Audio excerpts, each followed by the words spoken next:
Jump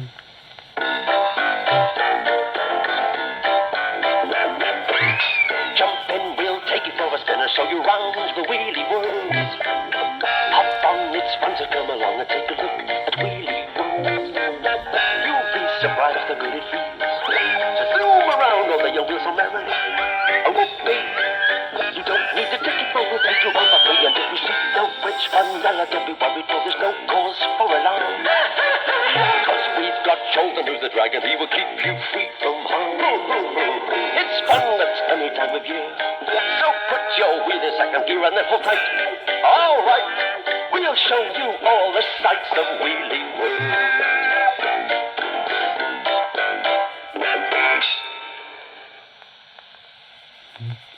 Oh, where's that great Spotty Oaf? Shouted Fenella. She spied down on Wheelie World.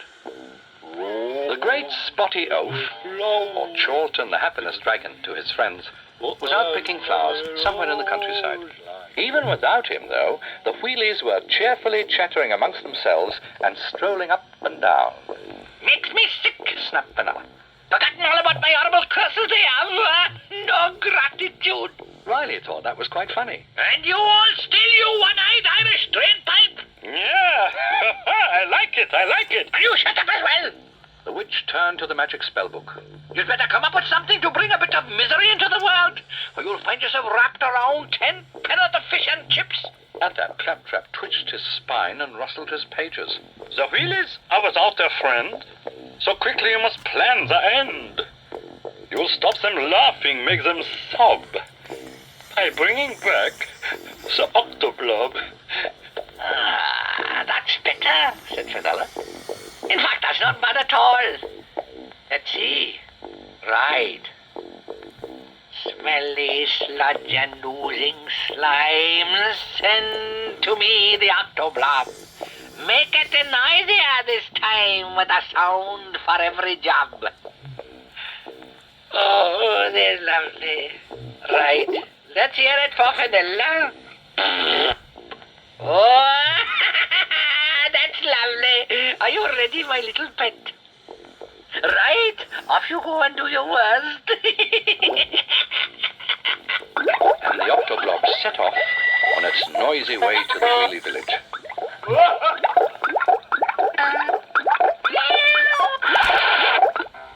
In the village, the wheelies were quite happily going about their business, not knowing that one of Fenella's little surprises was on its way to meet them.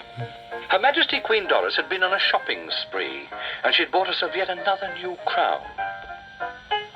The royal personage was admiring the royal crown and the royal head, when the Octoblob slid stealthily up to the royal dome. Oh, I think it's absolutely gorgeous, Otto. Yes, my dear. Otto, you're not listening, dear. What do you think of my new hat? Oh, very nice, my love. It reminds me of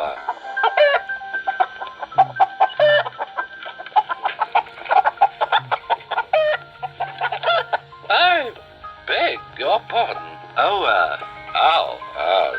Doris, my love, I just said it reminded me of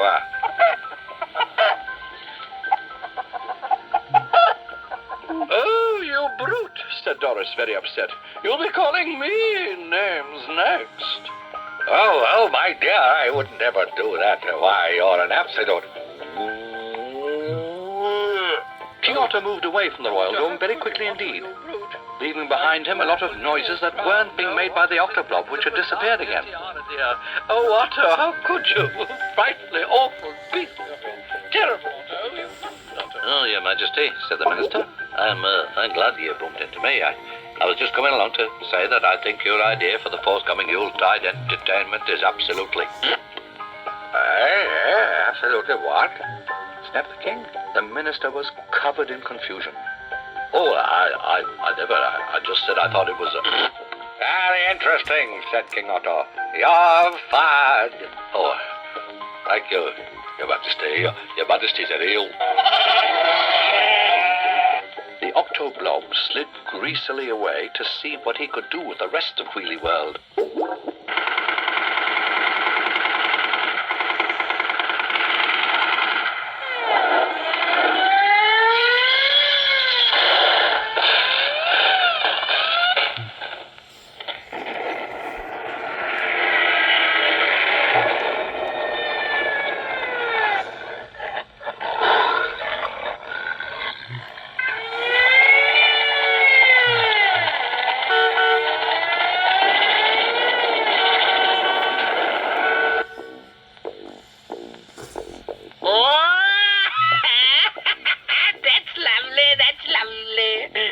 well done, boyo.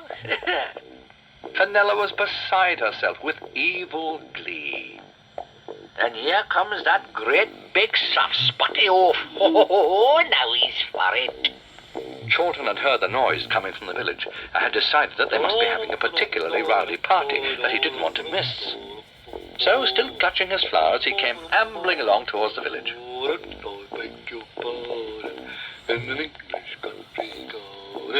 In the shadow of a spare parts plant, the oily octoblob lay in wait, took a deep breath, gathered itself together, and...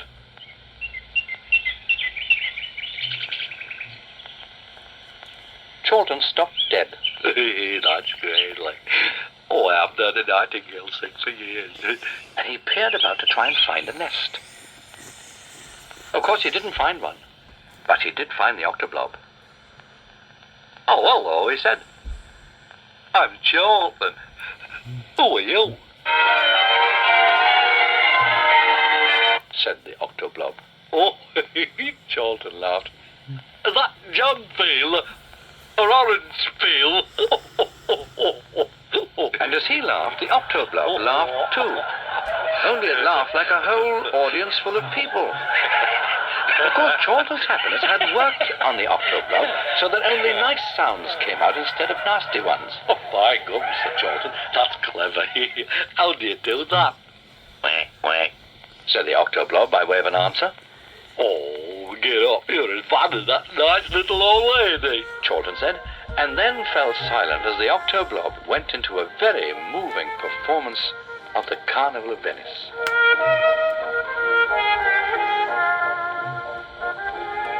Hey, that's grand, said Chorlton. Shall we dance?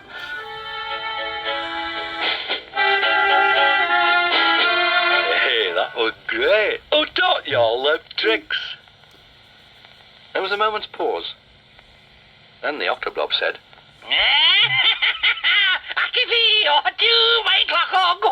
Oh, I see, said Chorlton. You've come from little old lady, said the octoblob. Hey, now that's enough of that.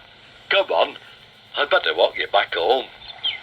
As they arrived at the kettle, the octoblob was giving its impression of springtime in a garden, and needless to say, as no bird with any sense would come within a mile of Spout Hall, Fenella was at first puzzled.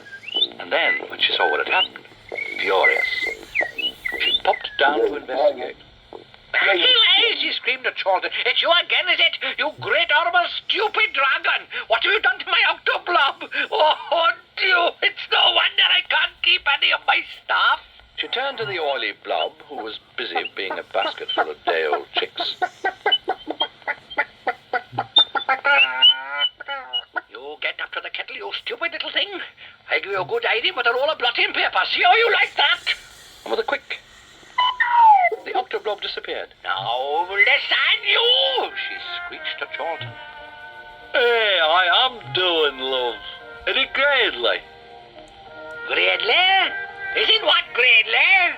Carnival of Venice, said Chorlton. All that triple tonguing. Shut up!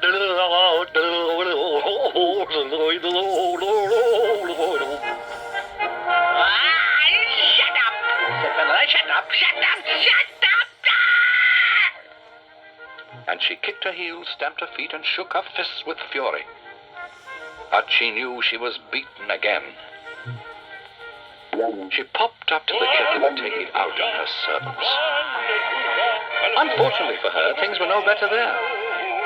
Riley, Claptrap, and the Spikers and Toadies, and in the center of things, the octoblob, were giving a performance of the Hallelujah Chorus that was all but blowing the lid off Spout Hall.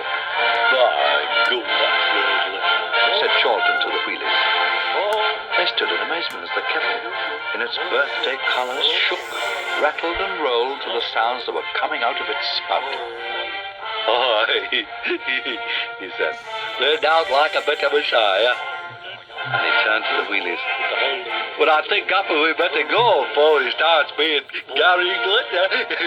That would be dangerous. Ta-da, little old lady.